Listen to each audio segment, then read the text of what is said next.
गेल्या 6 महिन्यात 600 वेळा माफी मागितली मी तुझी. हे सगळं विसरून तू पुढे का जात नाहीयेस? जोपर्यंत मी विसरत नाही तोपर्यंत तुलाही विसरू नाही देणार. What do you want? I want a divorce. मी नयनिका, तुझी लॉयर. सगळे उभे राहा. परम मुंजाल फ्रॉम दिल्ली, आमचा नवा पार्टनर. महाराष्ट्राच्या भावी लॉ मिनिस्टरना भेटून खूप छान वाटलं. नमस्कार नारायणीजी. खूप धूर्त अपोनंट आहे तुझी. ती तुझ्या केसविषयी कोणालाही विसरू देणार नाही.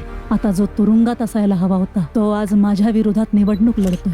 इलेक्शन जिंकायचं असेल तर तू नयोनिकाला कधी गमावू शकत नाहीस. प्लीज राजीव, तुझ्या पॉलिटिक्स पासून मला दूरच राहू.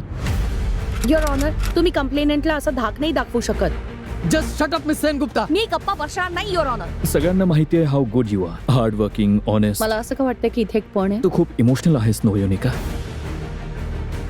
And they demand justice for their son. Sorry, अख्खा मुंबई खोदणार तर अशाच होणार ना. तू कधी मालिनीला बाय आउट करायचा विचार केलास? माझ्याच फॉर्म मध्ये माझाच अप्रेझल होतंय. I miss you Nayonika. तुला राजीवला सोडायचं नाहीये मुलांसाठी, बरोबर? आपल्याला नेहमी असं काहीतरी हवं असतं जे आपलं कधी होऊ शकत नाही. स्वतःच्या भूतकाळाला सामोरं जाणं इतकं सोपं नाहीये. तुम्ही तुमचे पती राजीव सेनगुप्ता यांना त्यांच्या चुकांकरता माफ केलंय का? विशालला सोडून माझी फर्म जॉईन करशील? मला सोडून जाणार आहेस तू? मला फक्त एक संधी नाही देऊ शकत का तू? राजकारणात लोक नीती अनितीचा विचार नाही करत. स्वतःच्या फॅमिलीवर फार प्रेम करतो ना राजीव. आता फॅमिलीच किंमत चुकवणार.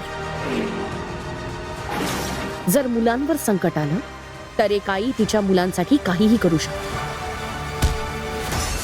आता तुमची लढाई एका आई बरोबर आहे.